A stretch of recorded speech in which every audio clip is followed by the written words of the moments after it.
amigos, bem-vindos ao Gente que Fala ao vivo de meio-dia a 1 pela Rádio Trianon, AM 740 São Paulo, Rádio Universal, AM 810 Santos e AltV, www.altv.com.br. Nosso site, www.gentequefala.com.br, nossa página Facebook, /programa Gente que Fala, o Twitter, @Gente que Fala M, temos o WhatsApp, é São Paulo 11 974012235, e um telefone à sua disposição também, São Paulo 11 5052 6622.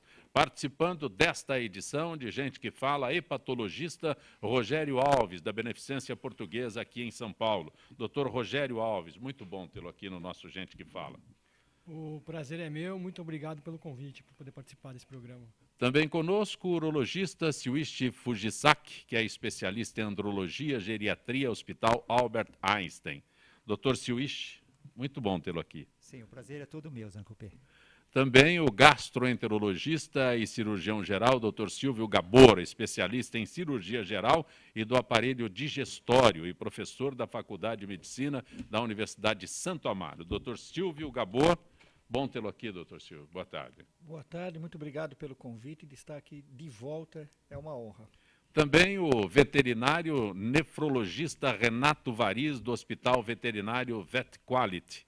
Doutor Renato, prazer tê-lo aqui. Obrigado pelo convite. É a primeira vez que nós temos um veterinário no nosso Gente que Fala. Que honra, obrigado. Espero que a gente possa explorar bem todos os assuntos que estão em pauta aqui.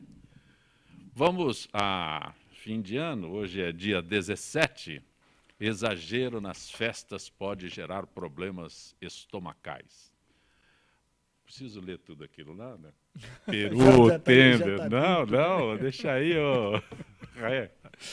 É que eu não posso esquecer disso daqui. Peru, Chester, tender, maionese, pernil, tentações gastronômicas, prazeres típicos das festas de fim de ano, mas que podem virar um pesadelo para quem exagera na dose. São comuns os casos de infecções e intoxicações provocadas por alimentos estragados ou mesmo pela quantidade ingerida. Especialistas alertam que mesmo com o clima festivo, as pessoas devem ter cautela com os alimentos. Doutor Silvio Gabor, como dizer a alguém tenha cautela? Não se diz. Não se diz. É muito complicado nessa época dizer para alguém não ter cautela com essas comidas boas, essas refeições fartas servidas, né? Eu pedi perguntei para o senhor e pedi para a Rai manter lá os nomes, porque quando eu vi a relação, acho até que está faltando. Tá, com certeza está faltando. Tá faltando muita coisa aí, né? Não falou nada das bebidas, dos alcoólicos e etc. E eu me preocuparia um pouco além do aspecto da comida estragada, porque isso aí é condicionamento, essas coisas todas, dá para a gente tomar um pouquinho mais de cuidado, prestar um pouquinho mais de atenção. Minha esposa, por exemplo, ela sente a 1 quilômetro de distância pelo cheiro se a comida tá ruim. Mas eu me preocuparia um pouco mais com a quantidade da alimentação. É uma época que a gente come um pouquinho demais, a gente deita, né, de estômago cheio, depois de comer aquele monte de coisa, vai lá e cai no sofá da casa do amigo ou na casa da sogra. Dormir na casa da sogra é bárbaro, né? E aí os caras caem lá no canto e não precisa falar com o cunhado depois. E aí os caras dormem lá e eu acho que esse é o maior problema. Para quem já tem uma tendência de problemas gástricos, tipo refluxo ou as gastrites, vai piorar muito o quadro. Para quem não tem a tendência de aparecer, é aí que começa. Então, o conselho que eu daria nessa situação, cuidado muito mais com quantidade daquilo que está comendo do que com a qualidade. Como você falou, é difícil, né, prestar. Eu vou experimentar um pouquinho de cada coisa, aquele pouquinho de cada coisa vira uma pratada desse tamanho. E depois aparece lá no consultório que a gente tenta ajudar. Doutor Siuichi, tem alguma recomendação como geriatra? Olha, nessa idade já não é bom. Na verdade, o próprio maldade da minha geriatria, parte. Né? À medida que o organismo dele vai envelhecendo, né, com relação a... vai diminuindo também a condição de se aceitar os alimentos também. Então, existe normalmente um controle, né? Mas nessas épocas festivas realmente existe um exagero, né? Pela própria oferta. Foge do controle. Exatamente. Aí chega até lá, doutor Rogério?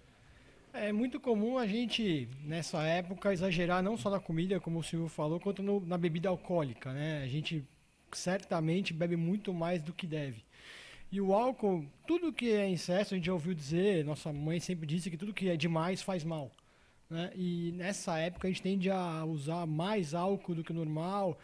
Garanto que todo mundo aqui tem 3, 4 confraternizações por semana, amigo secreto, e o uso abusivo do álcool acaba, além de causar esteatose, causa outros danos para o fígado, né? Agora, isso eu fico sempre me questionando, né? Deixei o senhor, acho que não tem nenhuma orientação para os animaizinhos no final do ano, tem? Bom evitar oferecer qualquer tipo de alimento da Mais ceia, próximo, né? por favor. Porque isso pode Isso é gerar interessante. problema. Isso é interessante. Sim, a gente acaba atendendo muito depois das festas, caso de não intoxicação alimentar, mas uma comida diferente da rotina que o animal consome pode gerar problema. Enterite, Então não chame vômito. nenhum animalzinho para participar do Não que... pode chamar, eles são bem-vindos, só não pode oferecer a comida, toda essa lista que você citou aí. Doutor Vai gerar Rogério, problema. doutor Rogério, doutor Silvio, doutor Silwichi, eu fico sempre observando este período, né? Orientação. Então, vamos orientar. Eu, em rádio, em televisão, sempre tive, né? Esta, como o próprio texto que eu li agora. Quem segue isso? Ninguém. Doutor Silvio, doutor... Quem segue? Na verdade, ninguém. Ninguém. Eu acredito que eu também não sigo da maneira que deveria ser seguida. A verdade é que se você for fazer a coisa direitinho, como manda o figurino, fica tudo muito chato. Não é festa. Não é festa. Então, tem aquelas pessoas que necessitam beber um pouquinho mais para ficarem um pouquinho mais alegres, ou sei lá, elas acham que elas precisam beber um pouquinho mais para ficar mais alegre. Tem a pessoa que simpatiza. Como é que você fala para uma pessoa obesa, né, que ela vai comer um tantinho? Ela já não come normalmente. Ainda chega nas festas, aquela confraternização, aquela alegria toda. É bastante complicado. É bastante complicado. E tem o rabo do cometa depois no começo de janeiro. A gente pega bastante complicação. O rabo do cometa é muito bom. Mas é o que acaba acontecendo. A impressão que eu tenho é que ninguém segue. Não sei se você tem uma impressão diferente disso ou não. Pois não. Eu tenho um pouquinho diferente. Eu acho que o mundo não vai acabar dia 31 de dezembro, né? Dia 1º de janeiro é dia normal, tudo.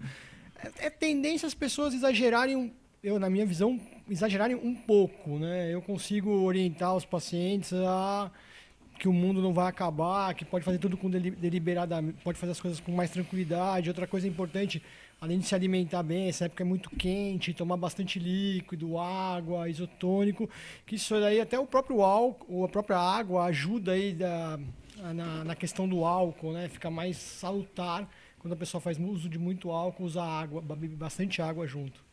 Doutor Silwichi, tem alguma orientação que o senhor faça e acredite que os teus... Sim. Não sei se eu chamaria de pacientes ou... Não paciente. Eu diria que a população ela tem um grau de consciência, né, do que é bom para a saúde. Então, eu diria que a quantidade, para não ser exagerada, então vamos dividir. Então, se há muita oferta, muita variedade, podemos fazer uma degustação para aqueles que querem comer tudo. Ou seja, um pouco de cada variedade, né? Mas então, com essa conscientização, eu acredito que a população tem uma condição de se controlar também. Você está conosco no Gente que Fala, hoje o hepatologista Rogério Alves, o gastroenterologista Silvio Gabor, o veterinário Renato Variz e o urologista Silwichi Fujisaki. A como é que eu digo aqui? Esteatose? Esteatose. Esteatose hepática ou gordura no fígado, como é conhecida, atinge cerca de 30% dos brasileiros. A doença, causada por uma alimentação rica em gordura, merece atenção, pois pode trazer complicações para o portador e evoluir para esteatopatite, cirrose e câncer. Segundo especialistas, não há medicamento para o tratamento e a única forma de resolver o problema é com a redução de peso. Dr. Rogério Alves.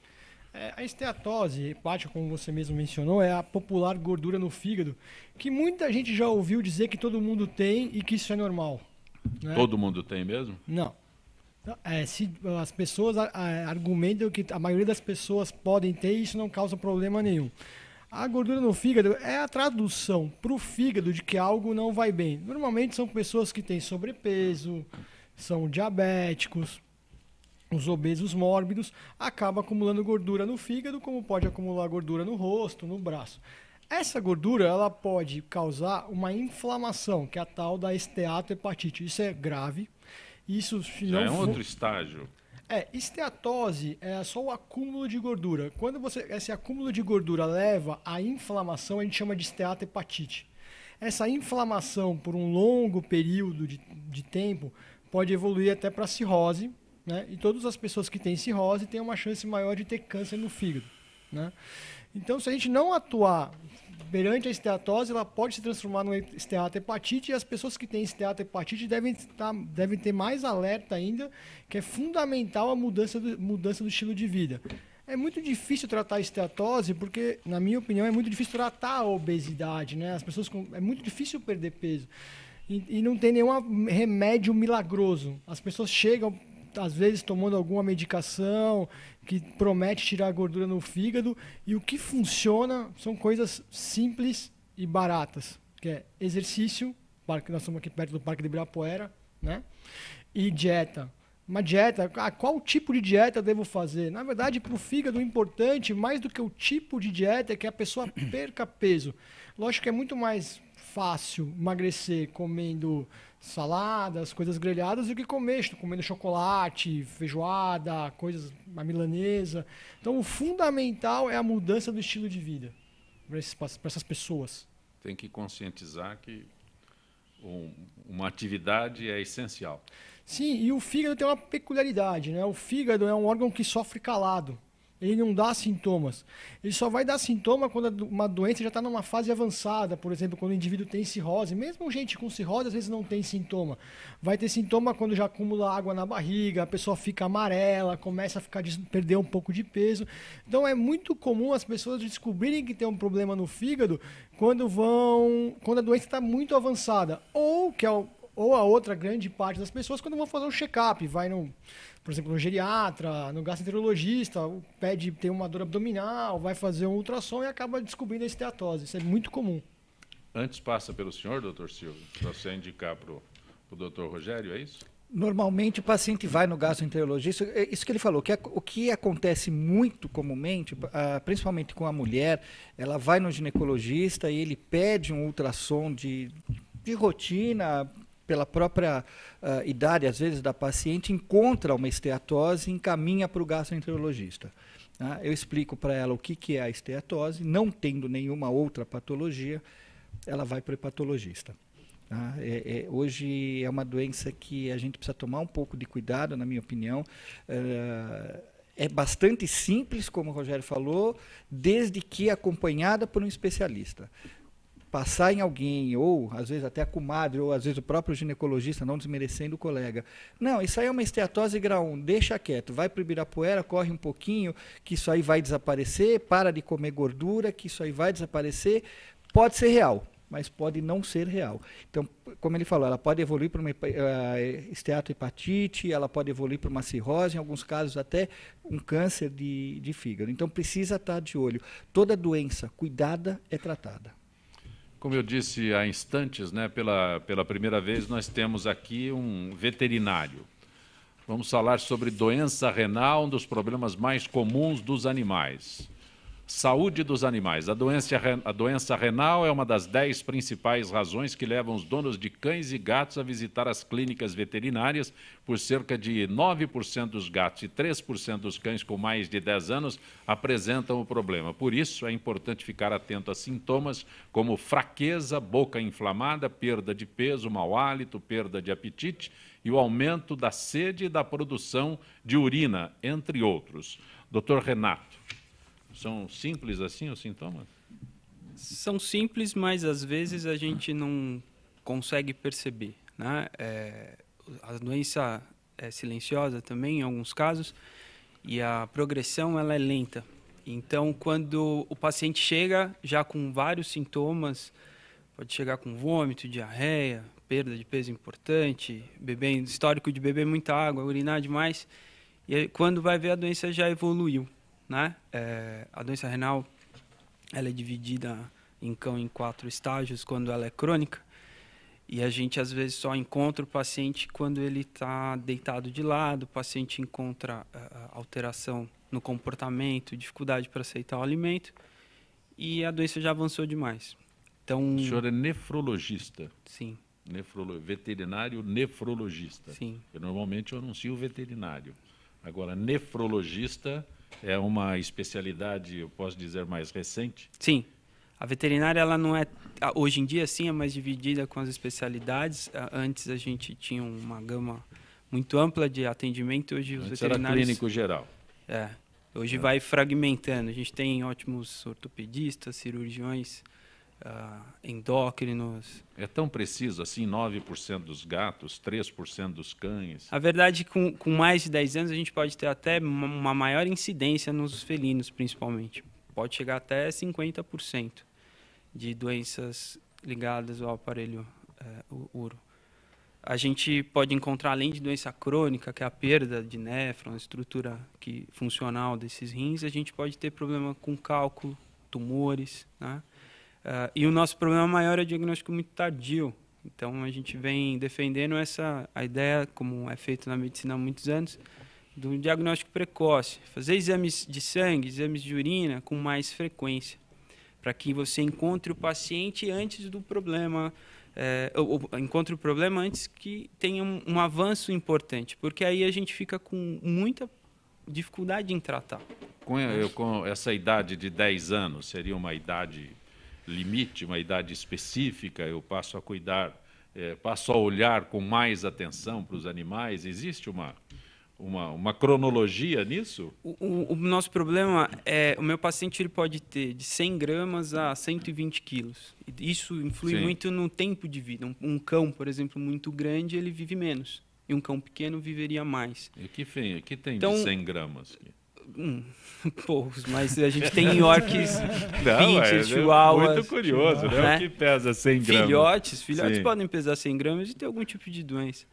Agora, a idade mediana para cada raça, acho que seria uma idade boa para a gente começar a pesquisar com mais intensidade. Né? O que o senhor considera a idade mediana? Por exemplo, um pincher de 10 anos, seria ideal a gente já fazer essa avaliação mais detalhada. Um labrador... De acordo com a raça deles, é o período de... Com um pouco menos. Um dog alemão, menos ainda. Com 4, 5 anos, ele já é um paciente de meia idade. Né? Um dog alemão com 8 anos é um paciente muito velho, às vezes.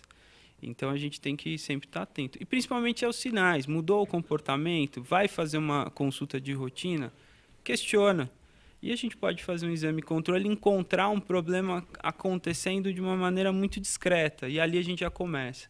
Em felinos, por exemplo, se eu encontrar uma doença renal num estágio 1 ou 2 e eu mudar apenas a dieta, eu consigo 4 vezes a mais a sobrevida desse paciente com uma manobra simples. Né? Não é tão fácil, mas é simples. Ok. Vamos falar sobre, de novo, épocas festivas. Nessas épocas de festividades, costuma ocorrer uma ingestão maior de bebidas alcoólicas, implicando no aumento estatístico de DST em todas as idades, sendo importante relembrar os cuidados preventivos. Segundo especialistas, há inúmeras doenças transmitidas sexualmente e para apenas algumas delas existem vacinas. A maioria, porém, pode ser evitada com o uso de preservativos. Dr. Siwich, essa época está se mostrando assim... Sim, nas épocas festivas, né? Época de fim de ano, carnaval e outras épocas, o que ocorre é a ingestão o álcool seria o grande vilão mesmo, né? Então, o indivíduo, as pessoas ficariam mais animadas, vamos colocar desta forma, e a atividade sexual, a frequência sexual, ela aumenta, né? E também sem controles também. Tanto que 1/3 dos adolescentes, né, dos rapazes, eles não utilizam preservativo. Normalmente eles não utilizam. Continua a ser um tabu o uso de... Primeiro era o uso de preservativo. Primeiro era uma atitude machista não usar, né? Sim, isso no passado. Esse tabu... Atualmente, eu acho que o que é muito importante é a disponibilidade.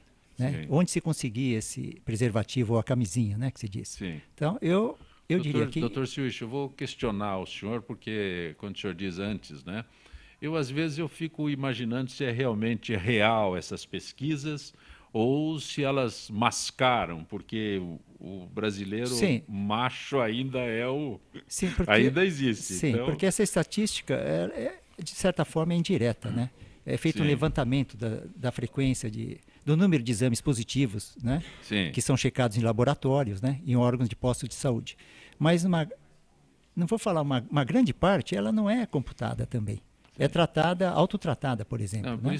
por isso que eu questiono, e sou até, né, meio chato nesse aspecto, de imaginar que quando se diz hoje estão usando mais preservativos, eu não sei se é tão real isso. Exatamente. Né? As pessoas, é melhor mentir do que... Porque o preservativo, além de ser uma condição preventiva com relação às doenças infecciosas, também com relação à gravidez. Né? Então, tem dados estatísticos, né, de órgãos nacionais que apontam que até 10% das moças já passaram por um aborto. Então, veja, não estão usando preservativo. Perfeito. Esse é o meu doutor Rogério. Doutor Silvio, algo a acrescentar nesse comentário que eu estou exigindo aqui do doutor Silvich? Não, tá... Como é? Perfeito. Camisinha tem que ser sempre, né? Quem não tem parceiro fixo tem que usar camisinha a todo custo, né? Sim, mas eu continuo, né, insistindo que essa conscientização, se no momento ela foi, como o doutor Silvich se referiu, se no momento ela foi extremamente eficiente, né, e de repente é mais fácil dizer que está usando do que ser contra a corrente que está acontecendo. É isso que eu questiono sempre. Eu acho que depende um pouco do nível socioeconômico, né? Nível socioeconômico um pouquinho maior, onde a gente já conversa com os filhos, onde a gente tem um papo mais aberto em casa, é mais fácil para orientar. Realmente na periferia é meio complicado hoje da gente colocar as coisas nesse nível, né? Mas eu acho que na periferia talvez tenha um pouco mais de dificuldade, mesmo do relacionamento dentro de casa, quanto da orientação, quanto do acesso. Por mais que vai lá e pega numa UBS, vai lá e pega num posto de saúde. Eu concordo com você. Será que ele está indo? Será que o garoto de 18, 19 anos da periferia que tem dificuldade de acesso, que não tem condições financeiras de entrar numa farmácia e comprar uma camisinha, será que ele está indo num posto de saúde e pegar, ou na hora que... Ixi, cadê, né? Eu acho que isso acontece um pouco. O doutor Silvich colocou, né? Sim.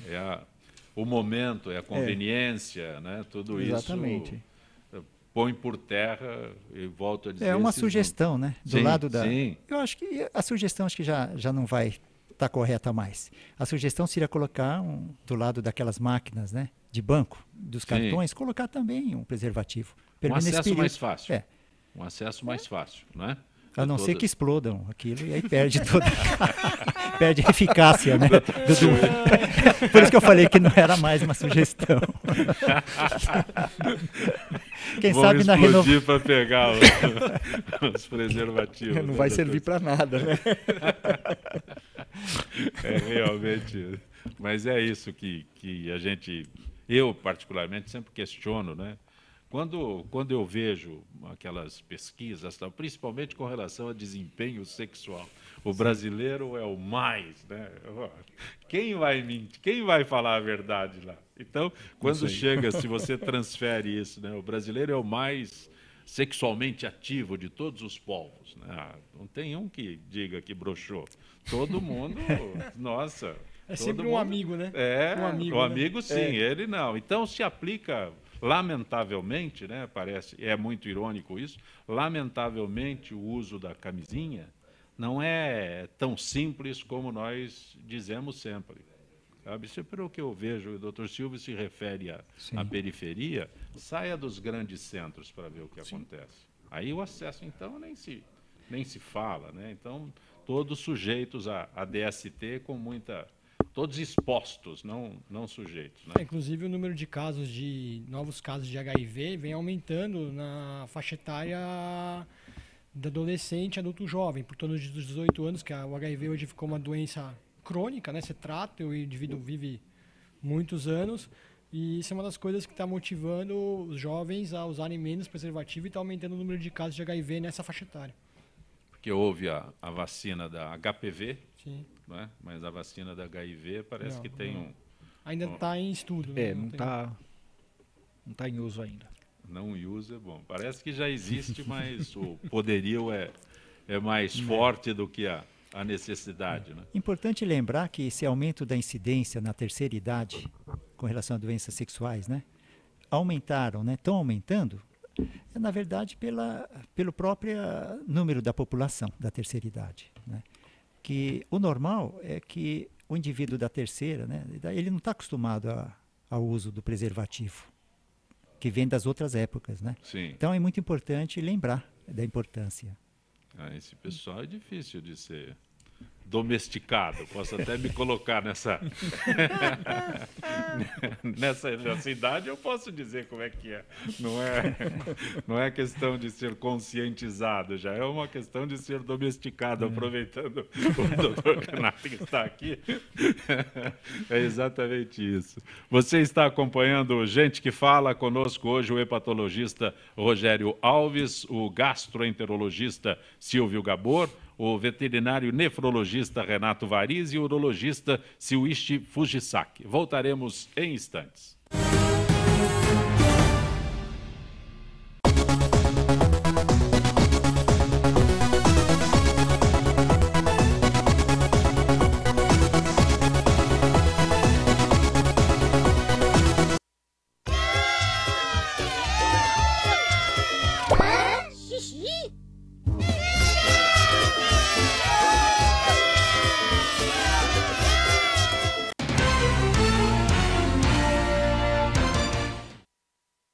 Tudo tem a ver com alguma coisa.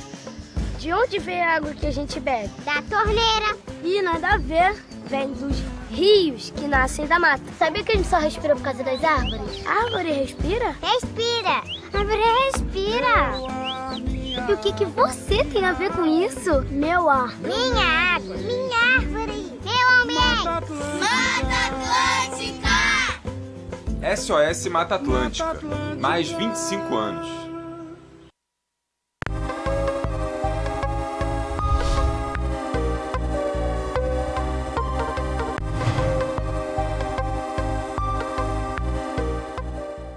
A Câmara de São Paulo convida você para debater o Orçamento 2015. Ele vai ajudar a melhorar a nossa cidade.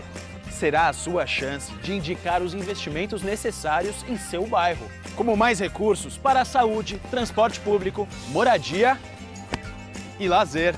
Aproveite essa oportunidade e venha para as audiências públicas. Estamos esperando por você. Participe!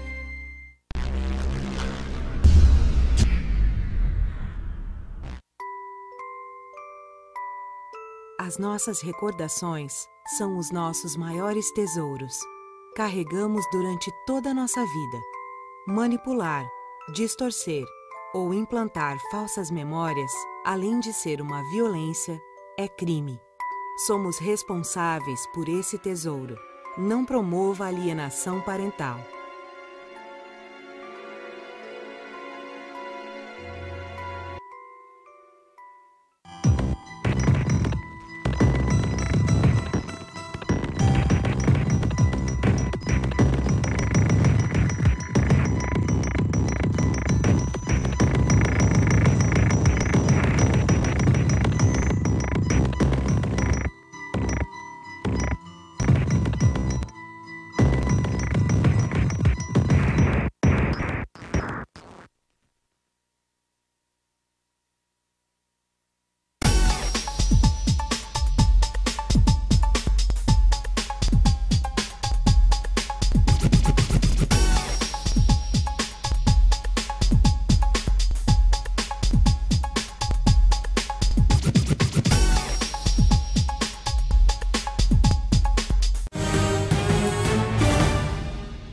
Está acompanhando Gente que Fala pela Rádio Trianon, AM 740 São Paulo, Rádio Universal, AM 810 Santos e AltV, www.altv.com.br, sempre com reapresentação 6 horas da tarde.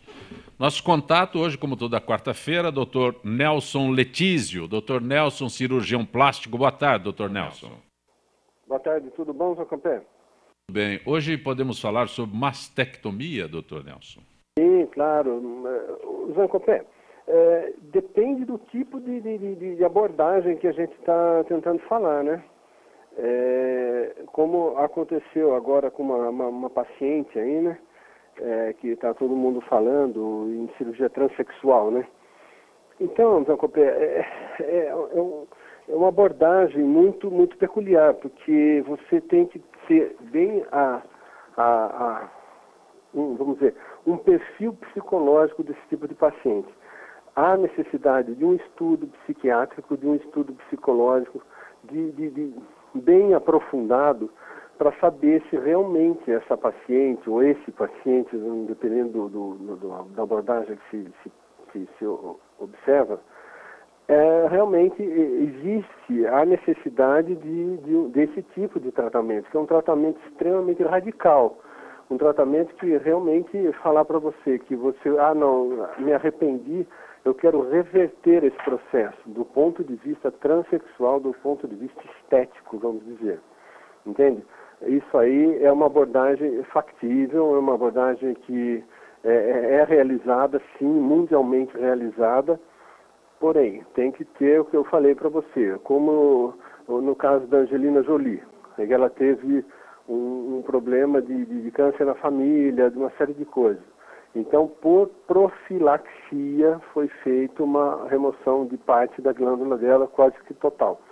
Nesse caso, nós estamos falando de um problema transexual, um problema estético que a paciente quer assumir, vamos dizer, uma anatomia externa masculina, sem a mama, com uma série de outras coisas. Isso, como eu falei, precisa de um estudo psicológico, psiquiátrico muito aprofundado.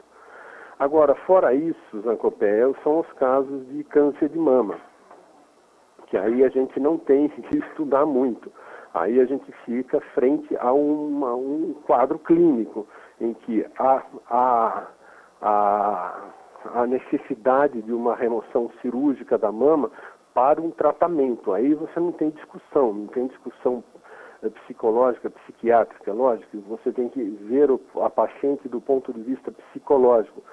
Que ouvir um diagnóstico de um câncer de mama é muito difícil para uma paciente. Então, a parte psicológica da coisa é tentarmos fazer a extirpação da mama quando necessário e, se necessário, depois de longa exame, de uma longa lista de exames para ver a necessidade real disso, e fazer um apoio psicológico. Daí, ao contrário, você tem que fazer um apoio psicológico para essa paciente, para saber que muitas vezes a gente reverte com grande sucesso um aspecto natural da mama. Então, realmente, são duas facetas, entende? Da profilaxia, do tratamento e da parte psicológica, da parte estética, que é o transexual.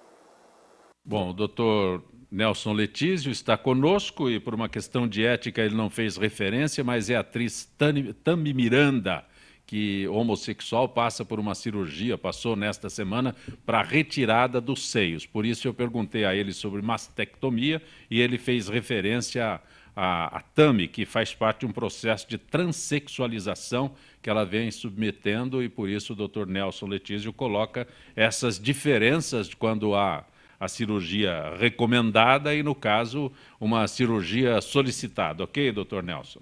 Bem por aí, Jacopé. Muito bem. Você direcionou bem as abordagens, a visão de cada caso. É isso aí. Doutor Nelson Letísio, eu agradeço a gentileza do senhor participar no nosso Gente que Fala mais uma vez, doutor Letísio. Um abraço.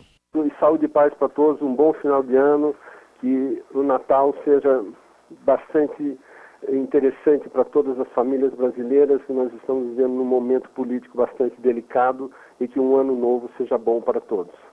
Um abraço, doutor Nelson Letísio. Doutor Silvio Gabor, eu tenho aqui, está circulando pela internet nesses dias com muita intensidade, é uma notícia, um comentário, não sei exatamente, sobre o uso excessivo de omeprazol, que pode causar anemia, osteoporose e até demência. Omeprazol é o nome do princípio ativo? É um nome, então, é o nome do princípio ativo. É o nome do princípio ativo. E é real isso? Eu gostaria que os senhores todos, né, não apenas o senhor, mas pudessem nos esclarecer sobre o uso excessivo de omeprazol. O uso excessivo do omeprazol, como o uso excessivo de qualquer medicamento, não só do omeprazol, ele traz algumas consequências. No caso específico do omeprazol ou de qualquer um dos inibidores de pomba, como é o grupo do omeprazol, ele altera a produção do ácido clorídrico pelo estômago. Uma das consequências dessa diminuição do ácido clorídrico para melhorar o pH e diminuir a gastrite ou diminuir a presença de uma úlcera, acaba alterando a absorção de determinados alimentos, tá? Ou de determinadas vitaminas, ou de determinados nutrientes que o organismo precisa.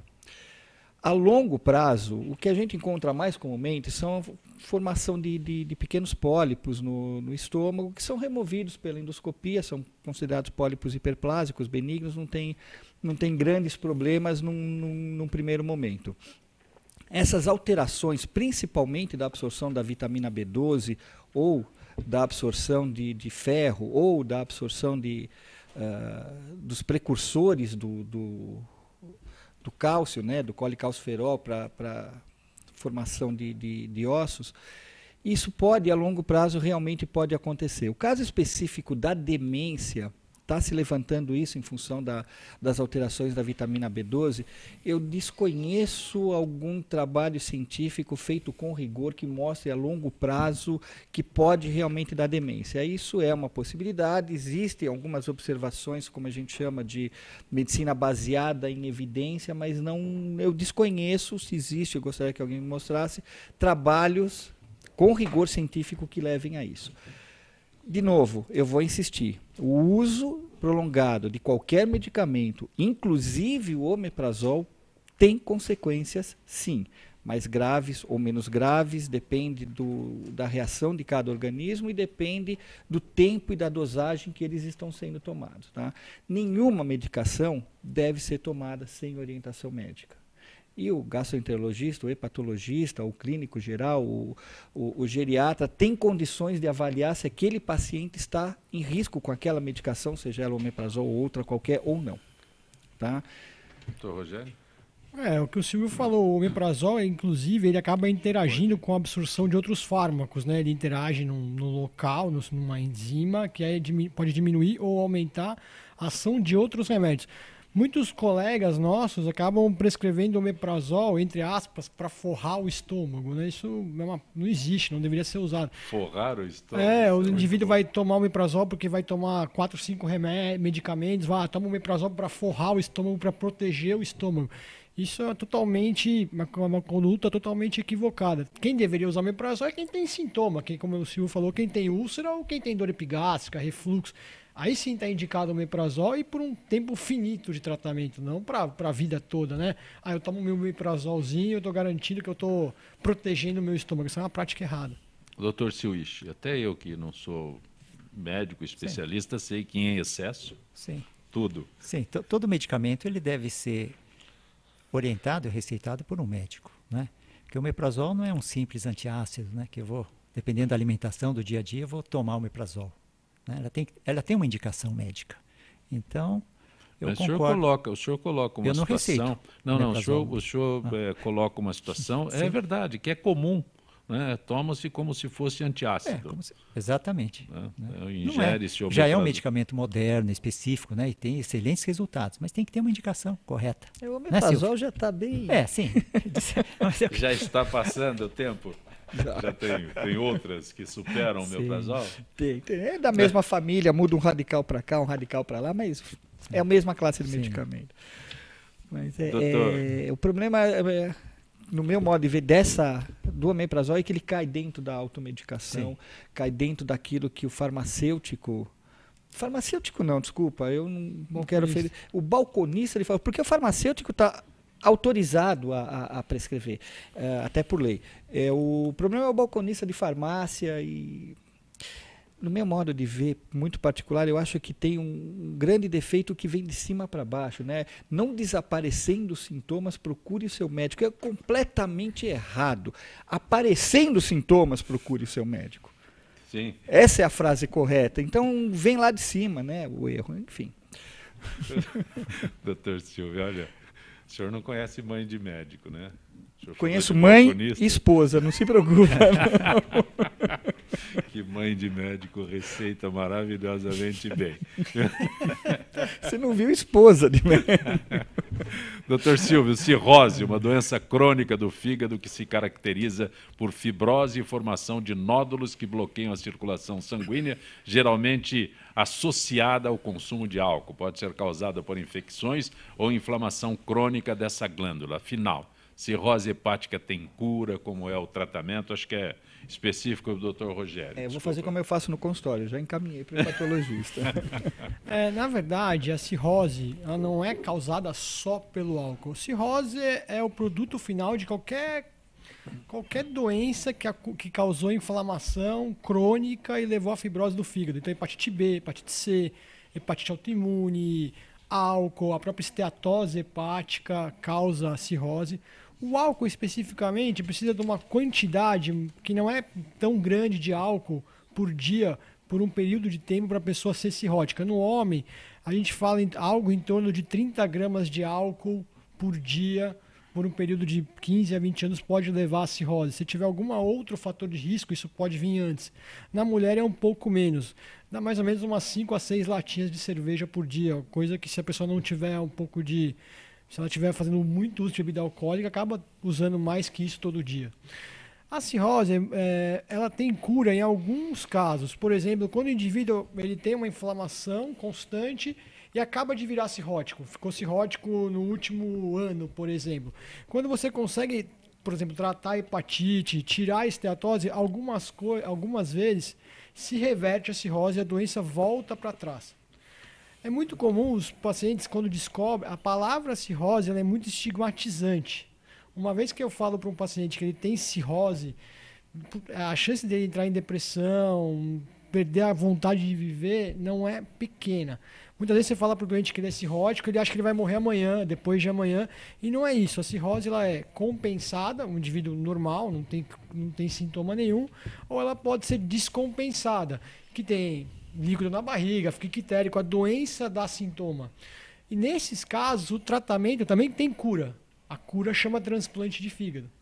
Que é uma coisa um pouco drástica quando a gente ouve a primeira vez falar, mas eu costumo brincar com todos os meus pacientes que o transplante não é o fim, ele é o começo. O transplante é uma coisa muito legal porque o doente volta para a sociedade, você devolve o doente para a sua vida ativa. Doutor Renato, estamos numa época agora específica de verão e eu pergunto se teríamos cuidados especiais. Doença do carrapato, insolação, dermatites, anemias, alguns dos problemas que os animais podem sofrer em uma ida à praia ou ao campo. A incidência de contaminações aumenta muito durante o verão. Alguns dos problemas, porém, podem ser controlados com antecedência. Calor da estação pede atenção redobrada com a alimentação e hidratação dos animais, além de consultas aos veterinários antes e após as férias. Sim, verdade.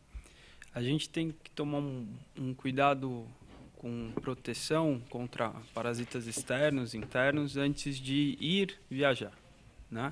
A contaminação pode acontecer com um carrapato, um mosquito e passar para o paciente uma doença complicada. Algumas doenças afetam o coração, outras a parte do sangue.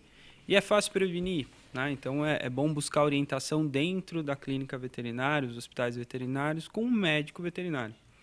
A gente consegue prevenir muita coisa. A questão do calor ela é importante, né? A troca de calor nos cães é feita basicamente pela respiração. Então, aqueles pacientes braquicefálicos que têm o focinho um pouco menor, o pug, bulldog francês, Boston, terrier, são pacientes que precisam ter um cuidado maior com o calor. Então, passeios no meio do dia, num dia quente, não é indicado. Você deve passear com o paciente, com esse cão, ou muito cedo ou no final do dia. Assim, você deixa ele mais tranquilo para respirar, num ambiente mais confortável, né? Não tem tanto calor. Isso pode levar a uma patologia e ter que dar entrada em emergência em uma clínica ou no hospital veterinário para controle da temperatura, que pode chegar a 41, 42 graus num passeio comum. A gente perde muito paciente por conta dessa falta de orientação até. Então, é bom buscar. Cães peludos, né?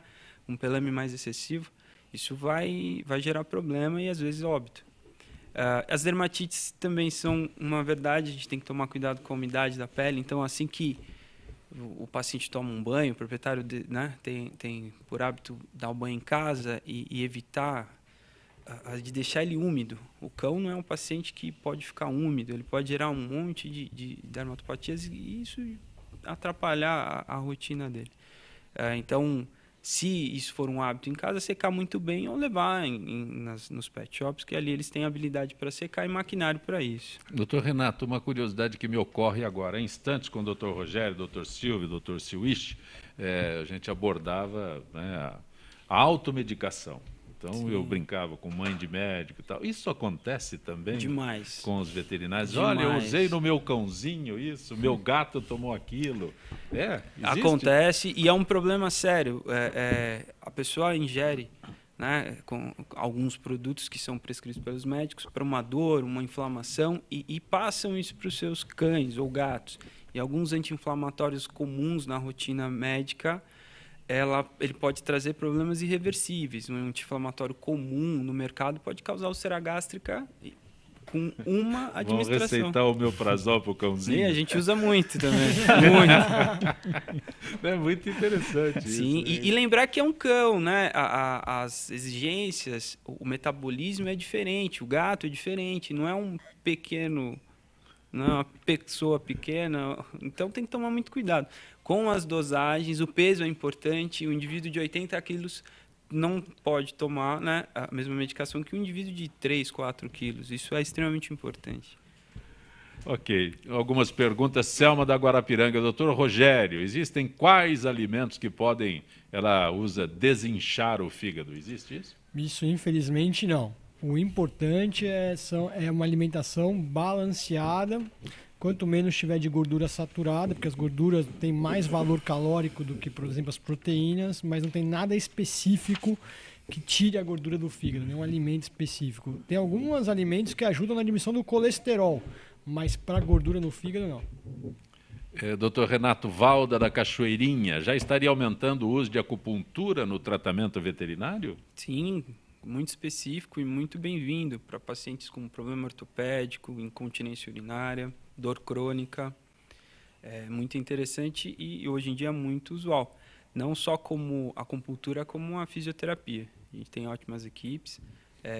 Os centros para esse tipo de tratamento, eles são já muito bem planejados. Acho que acredito que todos os hospitais grandes têm uma equipe especializada em fisioterapia e profissionais para acupuntura. Dr. Siwish, o nosso indefectível Jaime do Jardim Bonfilioli, a tomografia anual da próstata pode ser mais eficiente com a resposta mais rápida do que o exame de toque e a taxa do PSA? Não. Se eu entendi a pergunta, se a tomografia poderia substituir, né? Isso, um toque. Seria mais eficiente. Tá. Não é mais eficiente. Eu diria Existe o seguinte... algo que pode ter uma escala de eficiência aí no que ele colocou, tomografia, não, PSA, tomografia ele toque? Ele dá as informações que o toque não dá e vice-versa, né? Por exemplo, a consistência que é sentida ao toque, né? Com os dedos, a tomografia não vai mostrar, não vai revelar. Normalmente um tecido, após uma inflamação ou um tecido tumoral, né, que você tem receio, ela começa a endurecer através de uma fibrose. Isso é constatada no toque. Perfeito. Então não dá para substituir, não. Doutor Renato Jaime Fonseca do Braz, os gatos costumam beber mais água do que os cachorros? Problemas renais podem ser mais graves? Na verdade, os gatos bebem pouca água, né? É um problema importante. A gente precisa melhorar isso com orientação. E beber pouca água gera um problema importante a longo prazo. A gente precisa de fluxo, né? Muitos cálculos em bexiga, rim, ureter, causam por conta desse hábito. A gente tem que estimular a beber água. O gato precisa de muita água fresca. Mas não é como uma criança ou como uma pessoa que você diz, beba água. Não, é difícil. A gente tem que usar o comportamento dele a favor, né, do seu objetivo. Por exemplo, água sempre fresca. Às vezes a gente usa fontes para que a água fique contínua e ele tenha o interesse de ir até a água. Perfeito. Às vezes, alimentos mais úmidos também aumentam a captação de água pelos pacientes. Ok. Dr. Silvio, eu não sei quem faz a pergunta, mas o câncer no aparelho gástrico tem seus primeiros, é a norma da Santa Cruz, não é? Dr. Silvio, o câncer no aparelho gástrico tem primeiros momentos, é também considerado silencioso? O câncer do aparelho digestório, difícil a gente pensar eles como uma unidade única, né? O câncer do esôfago tem um comportamento, o câncer do estômago tem um comportamento, do aparelho intestinal fino tem um outro comportamento, e o aparelho do cólon, do intestino grosso, se for do lado direito tem um comportamento, do lado esquerdo tem um comportamento. Muitas vezes eles começam às vezes só com sangramento ou só com dor. As pessoas podem confundir muitas vezes com hemorroida, principalmente se for da parte final do aparelho digestório. O do esôfago, ele já vai evoluir com entalamento, uma sensação de entalamento ao deglutir já mais um pouco precoce. O câncer do estômago, ele pode evoluir com sinais de obstrução, dependendo se for numa parte mais estreita ou numa parte mais larga do estômago, não evolui. Então, o que a gente sempre fala para o paciente, não menospreze o seu sintoma. Aquela história, foi alguma coisinha que eu comi ontem, amanhã eu acordo bem. Se acordar bem amanhã, ok. Mas se aquilo persistir durante 2 ou 3 dias, vai procurar, né? Eu sempre eu falo, até aqui já falei uma vez, eu sempre prefiro falar para o paciente, isso não é nada, do que falar porque você não veio antes. Então, em caso de dúvida, vai atrás. Dr. Rogério Pedro Vieira do Jaçanã, quais os primeiros sintomas de uma cirrose hepática? Os primeiros sintomas, quando está numa fase muito inicial e a pessoa não sabe que tem nenhuma doença no fígado, às vezes tem uma fadiga, um cansaço, uma indisposição. São sintomas bastante inespecíficos, podem ser os primeiros sintomas. Às vezes a esclera do olho um pouquinho mais amarela, aumento se estiver juntando água, tendo um pouquinho de acítica, o líquido na barriga, pode aumentar um pouco a barriga e a pessoa acha que está engordando. São sintomas bem frustros no começo. Dr. Silvio Vitor, por que no Brasil os anabolizantes são amplamente divulgados e vendidos, principalmente em academias? Não tenho a menor ideia. Aliás, não deveria ser, né? Pelo que eu entendi da pergunta dele, ele fez essa pergunta também com um tom de indignação. Eu tenho a mesma indignação que você. Não entendo por que isso é feito. Eles são considerados não medicamentos, mas eles são considerados como complementos alimentares. Nessa faixa de medicamentos entra também os fitoterápicos e muitos homeopáticos. É um absurdo. É um absurdo. Dr. Silwisch, cerca de 200 milhões de homens em todo o mundo têm algum tipo de disfunção erétil que também pode ser agravada com ingestão de álcool e outros produtos nas festas de fim de ano. No entanto, há diferenças entre disfunção momentânea, causada por agentes externos, e a permanente. Essa exige tratamento médico. Sim, as permanentes, né? Sim. Que as momentâneas. As momentâneas, né? Pode ser numa outra, é questão de tempo, né? Numa outra ocasião ela pode retornar. Momentânea é um constrangimento danado. Depois eu te conto a diferença do susto e do medo, mas tudo bem. Isso.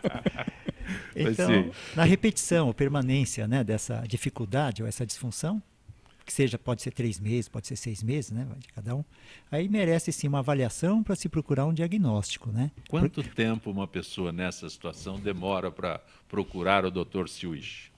Normalmente vai depender do interesse, do interesse dele, né? Ou seja, da cobrança, né? Da parceira dele também. Também é uma situação delicada. Sim, não existe um tempo, né? O tempo é variável, né? Sim. Agora, uma vez que a ereção, ela depende da quantidade de sangue nos corpos cavernosos, com pressão é que é a ereção. Então, tem o sistema circulatório, neurológico e hormonal também que ajuda a controlar essa manutenção da ereção. Isso seria uma investigação com relação ao diagnóstico para se dar o tratamento, né? Perfeito. É outra situação completamente delicada, né? Agora, Alguém que tenha coragem de procurar o Dr. Silwisch para tratar desse assunto? Sem dúvida. Uma vez que esse é o uma segredo vez que o barco está afundando, tem que manter, tem que tomar providência, né? O barco está afundando, é bom. Alguma providência tem que ser feita, né? Vou pegar uma. Bom, literalmente. Agora, Dr. Silwisch, eu agradeço a gentileza, o senhor é sempre disposto a participar do nosso Gente que Fala, estamos chegando ao final do ano. Sim. Agradeço todas as vezes que esteve conosco e que 2015 possamos repetir essas participações no nosso Gente que Fala. Eu que agradeço, Sancopé. Ok. Dr. Rogério Alves, Beneficência Portuguesa, tem um excelente corpo médico e agradeço por ter tido o privilégio de tê-lo conosco hoje. Eu que agradeço o convite, é minha primeira vez aqui, espero que seja a primeira de muitas para estar falando de diversos assuntos. Feliz Natal para todos aí, um próspero ano novo. Dr. Silvio Gabor, o senhor já por outras vezes esteve conosco no Gente que Fala. Agradeço a tua participação, a tua dedicação com o nosso programa e espero poder continuar abusando da sua boa vontade.